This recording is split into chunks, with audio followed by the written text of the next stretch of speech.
El networking nunca ha sido un juego para quienes sostienen el poder. Esto no es una frase provocadora diseñada para sonar inteligente o rebelde, es una ley estructural que ha existido dentro de todos los sistemas serios de poder que la historia ha registrado.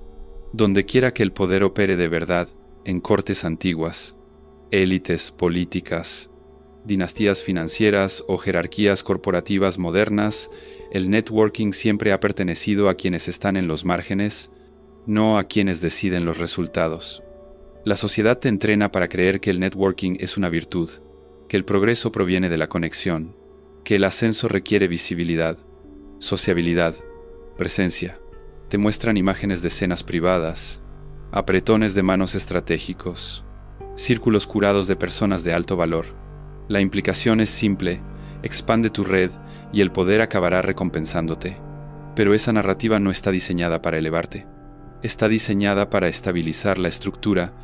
Mantiene la ambición ocupada sin amenazar el centro. Todo sistema real de poder funciona con la lógica opuesta. Quienes lo poseen no expanden su red, la reducen. No porque sean antisociales y no porque les falte habilidad, sino porque el poder no puede coexistir con la apertura. Cada relación adicional introduce obligación, cada interacción casual crea apalancamiento en la dirección equivocada.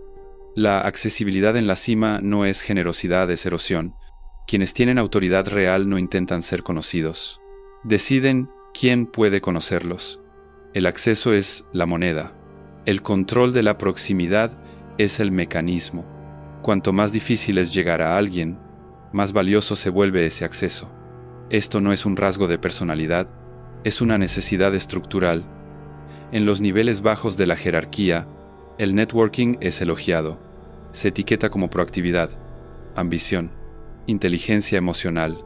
En los niveles altos, el mismo comportamiento se decodifica como debilidad posicional. Cuando inicias contacto, haces seguimiento, te reintroduces o mantienes relevancia. Estás comunicando un único mensaje en el lenguaje del poder. Necesito esta conexión. Y la necesidad siempre es visible. La necesidad siempre fluye hacia abajo. Esta es la paradoja que la mayoría nunca enfrenta. Cuanto más fuerte es tu impulso de hacer networking, más evidente es que ya careces de apalancamiento. Quienes están arriba no buscan entrada. Definen la entrada. No intentan ser incluidos. Son el límite. Los poderosos no son ruidosos, amables o constantemente presentes. Son selectivamente ausentes. Y esa ausencia crea tensión. El poder real no requiere explicación ni validación. No necesita ser representado. Opera en silencio, moldeando lo que sucede cuando no está en la sala. Cuando las decisiones se ralentizan sin ti. Cuando el progreso se estanca en tu ausencia. Cuando las alternativas se sienten arriesgadas, eso es poder, y nada de eso proviene de la expansión social. El poder no se mide por cuántos nombres puedes enumerar o cuántos mensajes intercambias. Se mide por el coste de excluirte, cuando ignorarte se convierte en un error estratégico. Las relaciones ya no necesitan construirse, se reorganizan por sí mismas a tu alrededor. Por eso quienes realmente tienen poder son silenciosos, distantes, difíciles de acceder y poco interesados en ser percibidos como cercanos. No hablan de construir relaciones porque, para ellos, las relaciones son una consecuencia, no una estrategia. No operan dentro de redes. Definen la estructura a la que la red debe adaptarse. Y aquí está la acusación enterrada que pocos quieren mirar de frente. Si estás intentando activamente construir relaciones, hay una alta probabilidad de que, inconscientemente, estés declarando tu posición inferior en la jerarquía del poder, no con palabras, sino con conducta. Networking existe no porque sea efectivo, sino porque es necesario para el orden social. Esta es la parte que rara vez se dice en voz alta. Si el networking realmente elevara a las personas hasta el poder, estaría mucho más restringido, mucho más controlado. En cambio, se promueve en todas partes, se enseña públicamente, se empaqueta en libros, cursos, seminarios y se vende como una habilidad obligatoria para cualquiera que quiera ascender, no porque sea peligroso, sino porque es inofensivo para las estructuras reales de poder. La primera ilusión es creer que las relaciones crean oportunidades. La realidad funciona al revés.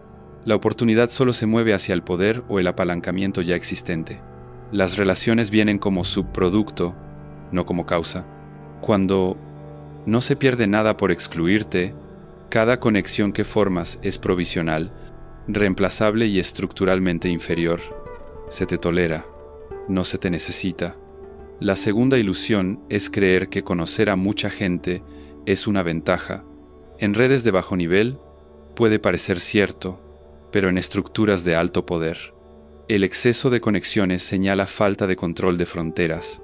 El poder no requiere muchos vínculos. Requiere un pequeño número de conexiones posicionadas con precisión en puntos de restricción. La cantidad de relaciones casi siempre es evidencia de una posición poco clara. Quienes importan no circulan, anclan. La tercera ilusión, y la más peligrosa, es creer que conocer a la persona correcta lo cambiará todo. Este es el sedante perfecto. Convence a quienes están abajo de esperar el momento correcto, el contacto correcto, el mentor correcto. Pospone el choque con la realidad. En la dinámica real del poder, nadie entrega poder a alguien que no puede amenazar con pérdida. No existe la conexión correcta cuando llegas sin nada que cambie el equilibrio. La influencia no se regala, se concede bajo presión. La sociedad necesita estas ilusiones para mantener la estabilidad. El networking convierte la ambición en conducta segura. En lugar de construir posición, se anima a socializar. En lugar de crear apalancamiento, se entrena a producir simpatía. En lugar de volverse inevitable, se aprende a volverse agradable. Cada paso parece productivo. Nada de ello desestabiliza. Este es el mecanismo central. El networking no produce poder. Produce la sensación de progreso en quienes no tienen poder. Mantiene movimiento sin desplazamiento. Mientras tanto, el poder real opera en silencio, selección, exclusión, invitación y silencio. ¿Quién es convocado y quién jamás lo es? El poder no expande su red para buscar personas, la estrecha para filtrarlas. La reducción es la estrategia. La eliminación es la señal.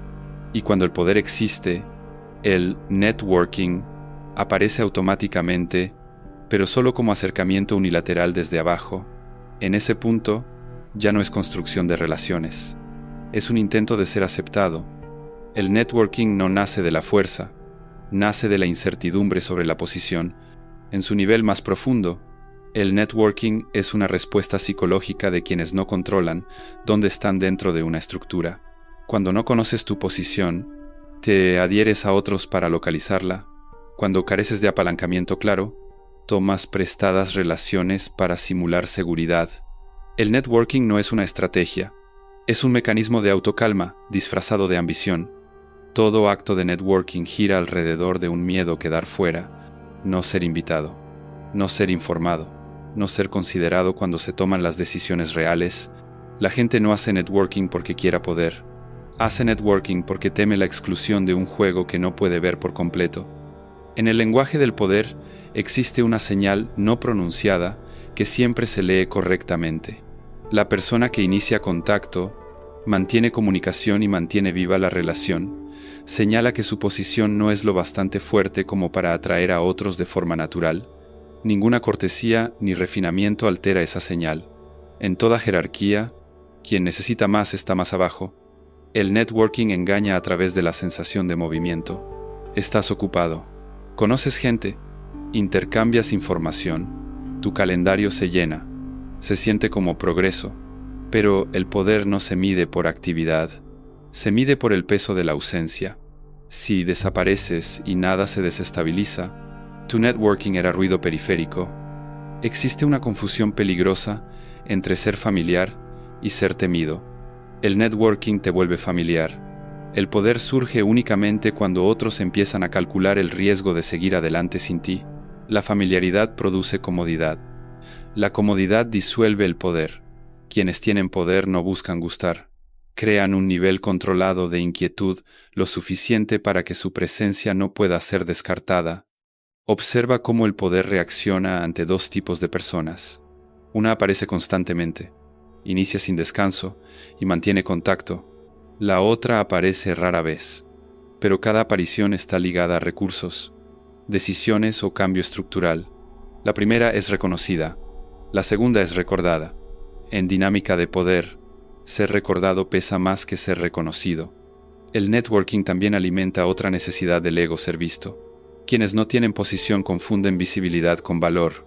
Creen que suficiente presencia, cercanía y familiaridad les otorgará relevancia. Pero el poder no opera en emoción ni buena voluntad. Opera en apalancamiento y dependencia. Sin dependencia, no hay poder.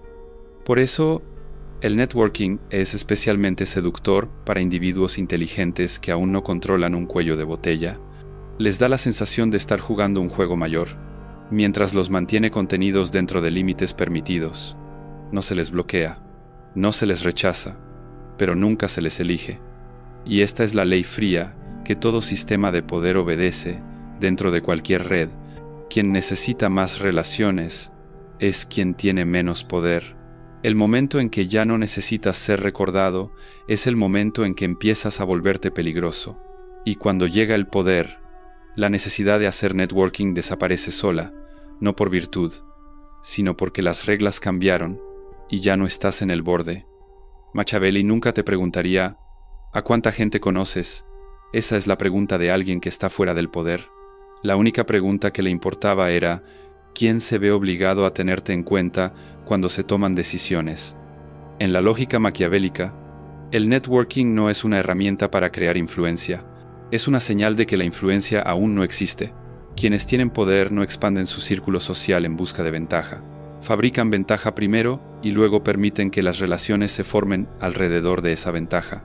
Las relaciones, para Machiavelli, son un subproducto del poder, nunca su fuente. Machiavelli no construía redes, construía apalancamiento. Y el apalancamiento siempre es asimétrico. Una relación solo tiene valor cuando un lado pierde más por la ausencia del otro. Si tu desaparición no produce coste, cada conexión que mantienes es ceremonial, no basada en poder. Quienes persiguen networking creen que el poder proviene de la aceptación. Machiavelli entendía lo contrario: el poder proviene de la capacidad de rechazar sin consecuencias. Cuando puedes declinar, no aparecer, no responder, y el sistema aún así debe adaptarse a ti, eso es posición. Quien no puede decir no, siempre está abajo. En el mundo de Machiavelli, los poderosos no se presentan, son abordados, no porque sean cálidos o agradables, sino porque controlan algo que otros necesitan o temen perder. Esa diferencia marca la frontera entre el jugador y el jugado. Quien hace networking está pidiendo entrar al juego. Quien tiene poder ya escribió las reglas. Machiavelli también entendía el peligro oculto del networking, expone la intención. Cada acercamiento proactivo revela deseo. Cada relación mantenida crea obligación. Cada obligación es una restricción. Y quien está atado por más restricciones nunca es quien controla. El poder necesita espacio para maniobrar, no una red para quedar enredado. Por eso el poder real es difícil de leer. Habla menos. Aparece menos. No explica nada. No necesita ser entendido. Necesita ser tenido en cuenta. En la mirada de Machiavelli, la ambigüedad es un activo, mantiene a otros inseguros sobre límites. Y la incertidumbre se convierte en apalancamiento. Si Machiavelli observara la cultura moderna del networking, eventos, tarjetas, promesas educadas de colaboración, no vería estrategia, vería compensación. Actividad de quienes no tienen autoridad para moldear resultados, sustituyendo presencia por posición. Hay que decirlo con claridad. Machiavelli no se oponía a las relaciones. Se oponía a la ilusión de que las relaciones producen poder. Para él, solo una cosa crea poder: la capacidad de forzar a otros a ajustar su conducta incluso cuando tú no estás presente. Una vez que esto se entiende, el networking pierde su atractivo, porque ves que el poder no está en quien conoces, sino en quien no puede permitirse ignorarte. Le guste o no, el círculo interno del poder no se abre, se filtra. Esta es la verdad que la mayoría de creyentes del networking nunca aceptará. Nadie recibe una oportunidad porque sea leal, agradable o socialmente hábil. Esos rasgos importan a nivel operativo. En el nivel donde el poder real funciona, solo existe un criterio: ¿qué se pierde si esta persona es removida? Quienes entran al círculo interno no son elegidos por ser afables. Son elegidos porque excluirlos crea riesgo. Riesgo para información, riesgo para recursos, riesgo para tiempos, riesgo para decisiones, riesgo para la estructura misma.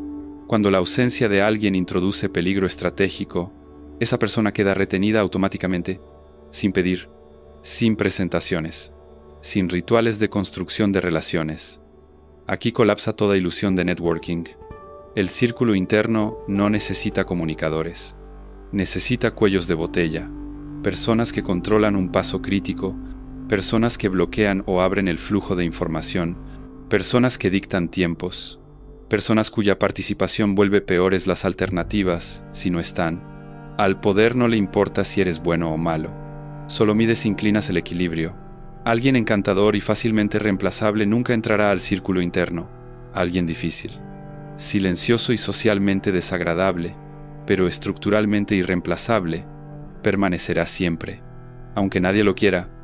Por eso los círculos internos rara vez son cálidos. La calidez crea emoción. La emoción distorsiona la evaluación del riesgo. El poder necesita claridad fría.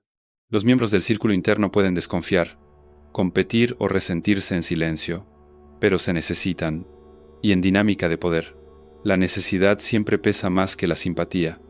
Observa cómo se toman las decisiones reales, no en salas llenas, no en reuniones amistosas, sino en espacios donde se invita a muy pocos, y los invitados comparten un rasgo, cada uno sostiene una pieza de la estructura que vuelve la decisión peligrosa sin ellos. Ninguno está ahí por networking. Está ahí porque no se le puede retirar con seguridad. Quienes se obsesionan con networking preguntan, ¿cómo entro al círculo interno? La pregunta correcta es, ¿qué controlo que hace que excluirme sea un error? Hasta que esa pregunta tenga respuesta. Cada relación que tengas es provisional. Puede que te inviten, puede que te incluyan en una conversación, puede que te sonrían, pero no te retienen.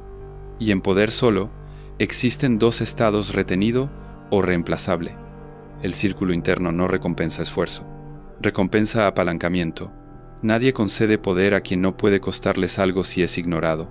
Y esa es la verdad oscura que el networking nunca dirá en voz alta, porque admitirla colapsaría la ilusión que sostiene. Quienes tienen poder no evitan el networking por arrogancia. Lo evitan porque el networking expone debilidad estratégica. Cada acto de networking deja rastro. Cuando apareces demasiado, hablas demasiado, conectas demasiado amplio. Sin querer dibujas un mapa de tus deseos. El poder no necesita que expliques lo que quieres. Solo necesita observar a quién persigues, dónde apareces y cuán ansioso estás por ser incluido. El networking convierte la intención en señal pública y en dinámica de poder. Quien revela la intención primero siempre está por debajo de quien la lee. El networking también fabrica obligación. Cada nueva relación arrastra una expectativa a responder, aparecer, mantener contacto. La obligación es un lazo invisible. Cuantos más lazos acumulas, menos libertad retienes. El poder necesita espacio de maniobra, no una red de compromisos. Quien tiene poder rechaza instintivamente cualquier cosa que obligue a explicar, justificar o negociar sus decisiones. Hay una verdad más silenciosa: el networking destruye la selectividad. Cuando abres el acceso demasiado, pierdes control sobre quién entra y quién queda fuera. El poder no mantiene puertas cerradas para parecer distante. Las mantiene cerradas para preservar el valor del acceso. El acceso fácil siempre se devalúa. La dificultad crea jerarquía. Quien tiene poder entiende además que el networking produce una ilusión de igualdad. Apretones, conversaciones casuales, risas compartidas hacen que los de abajo crean estar al mismo nivel. Pero el poder no existe en la igualdad. Existe en la distancia. La distancia clara estabiliza la jerarquía. El networking borra esa distancia. Por eso se considera peligroso en niveles altos. El networking también consume los recursos más raros del poder: tiempo y atención. Cada reunión innecesaria dispersa la influencia. Quien tiene poder no invierte tiempo cazando oportunidades. Invierte tiempo defendiendo la posición que genera oportunidades. Toda actividad que no refuerza posición se elimina sin vacilar. Aquí hay una paradoja que los de fuera no entienden: cuanto menos aparece el poder, más fuerte se vuelve. La ausencia controlada crea vacío. El vacío obliga a otros a especular, ajustarse y esperar. El networking colapsa esa dinámica mediante presencia constante, convirtiendo el poder en familiaridad, y la familiaridad drena autoridad.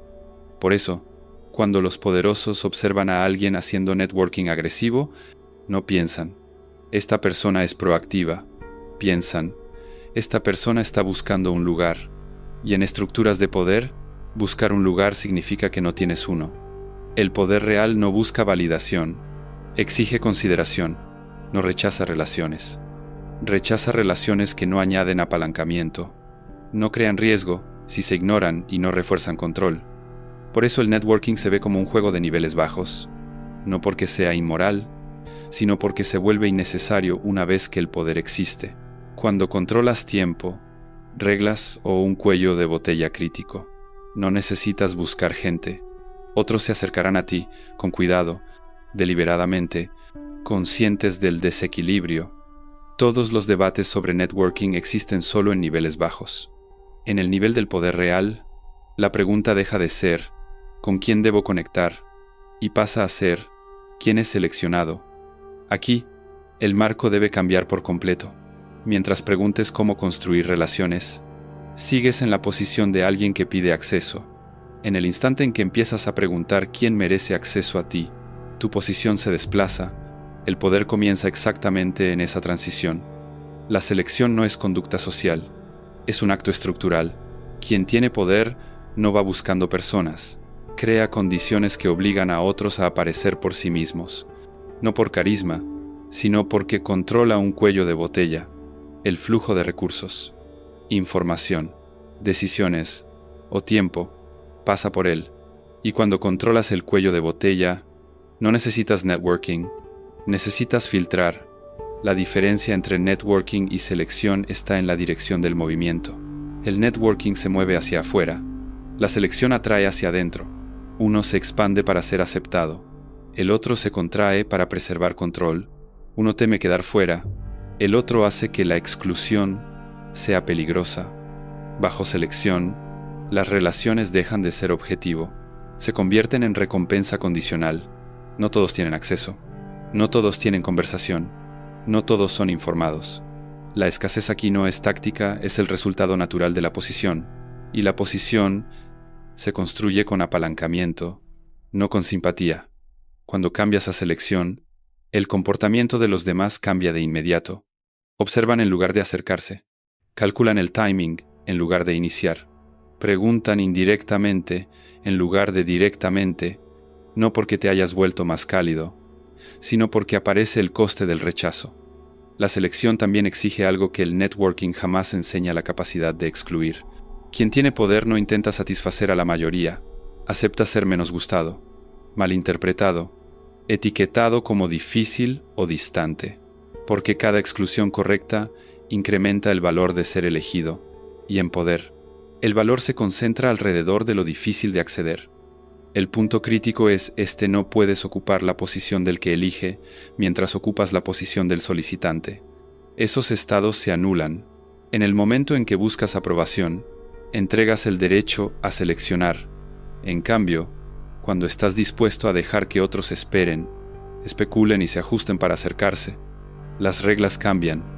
La selección no requiere visibilidad, requiere irreemplazabilidad.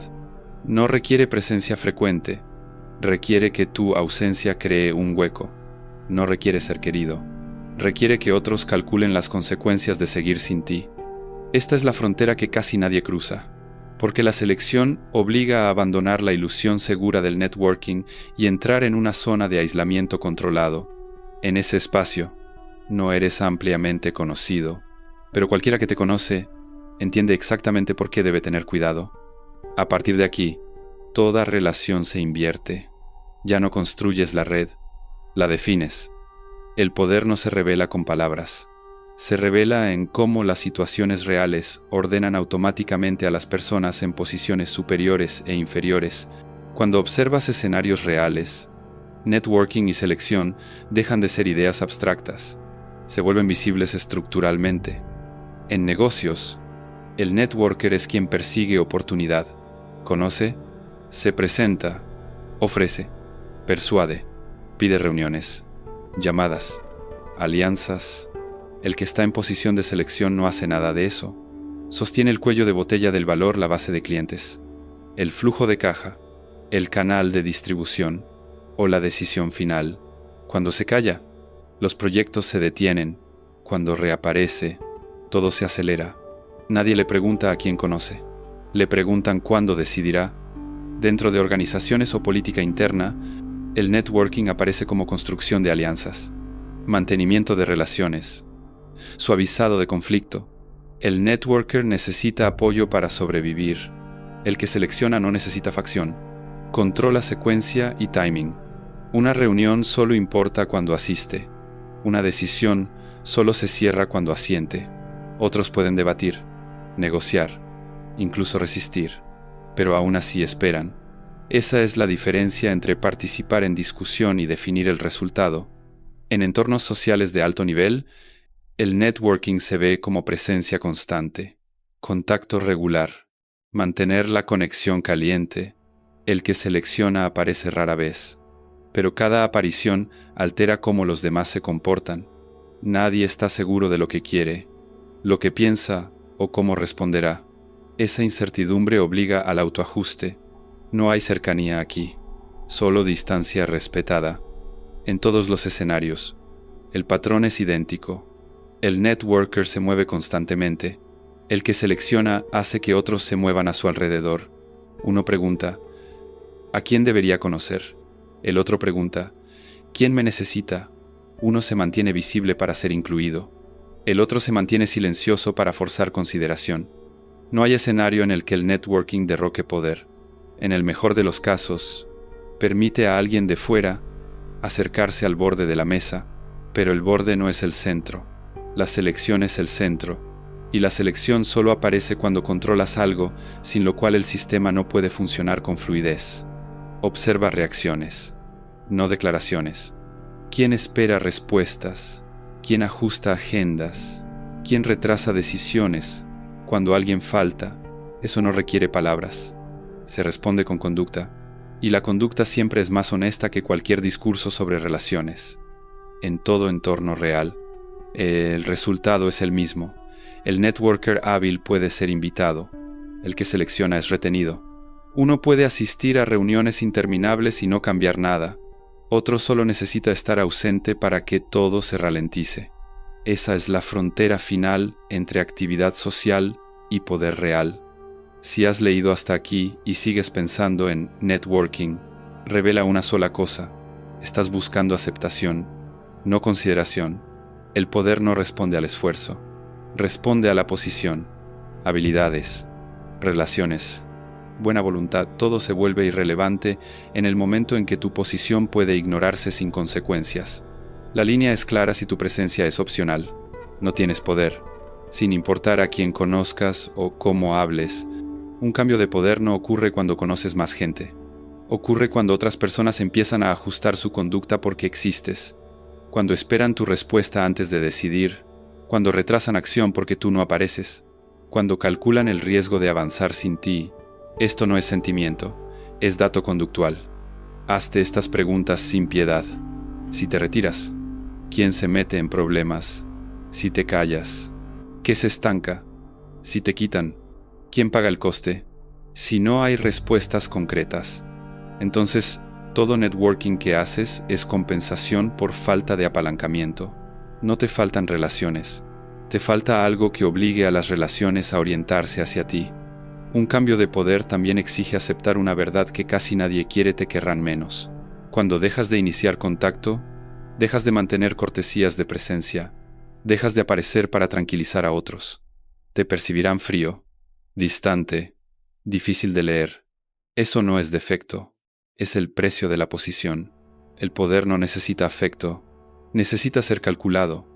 El momento en que dejas de preguntar ¿cómo conecto? Y empiezas a preguntar ¿qué colapsa sin mí? El marco cambia. Dejas de perseguir la red, empiezas a generar gravedad. Otros quizá no disfruten ese cambio, pero se ajustarán. No confundas aislamiento con invisibilidad. Quien tiene poder elige aislamiento controlado para preservar el valor del acceso. No desaparece. Aparece con precisión en el momento correcto, en el punto crítico, con el peso correcto. Cada aparición trae consecuencia, y la consecuencia produce cautela. Un cambio de poder no requiere volverte más ruidoso, requiere volverte más difícil de reemplazar. No necesitas destacar, necesitas controlar algo que obligue a la estructura a recalibrar si falta. Cuando llegas ahí, el networking cae por sí solo, no por virtud, sino porque ya no es necesario para sobrevivir. Desde aquí, solo queda una pregunta que vale la pena. ¿Estás intentando ser recordado? ¿O estás construyendo una posición donde ignorarte sea un error estratégico? Si no puedes responder a eso con la conducta de otros, entonces el juego todavía no ha empezado. El poder no termina con un consejo, termina con una conclusión que no se negocia. El networking no está mal. Simplemente no pertenece a quienes tienen poder. Es un juego diseñado para quienes aún están fuera, quienes aún necesitan invitaciones, aún necesitan ser recordados, aún necesitan reconocimiento.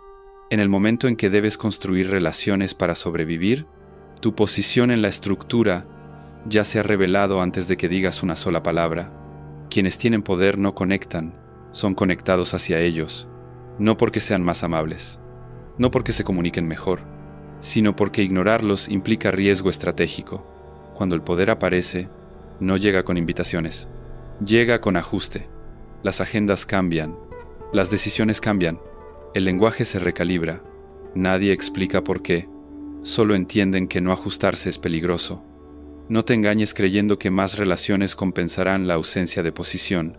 Ninguna relación salva a quien puede ser removido sin coste. Ningún apretón de manos te convierte en factor no negociable. En dinámica de poder, existe una sola métrica, que se detiene cuando tú no estás. Si la respuesta es nada, entonces todo tu networking es actividad social. Te mantiene ocupado, te hace sentir que avanzas, pero no te coloca dentro del juego real. Te mantiene en el borde lo bastante cerca para observar, nunca lo bastante cerca para decidir. Quienes tienen poder no necesitan que creas que son fuertes, solo necesitan que te comportes como si lo fueran. Y solo te comportas así cuando entiendes una verdad fría: el poder no recompensa esfuerzo, buena voluntad o sociabilidad. Recompensa apalancamiento, recompensa desequilibrio, recompensa a quienes, si son removidos, obligan a la estructura a pagar un precio. Así que no preguntes cómo hacer mejor networking. Esa es la pregunta de quien no tiene posición. Haz la pregunta más dura. ¿Quién se mete en problemas si yo no aparezco? Si no tienes una respuesta, no necesitas más relaciones. Necesitas otra posición en el juego. Y este es el corte final. Sin camino de regreso, el networking es el juego de quienes están fuera del poder. El poder comienza en el momento en que ya no necesitas jugarlo,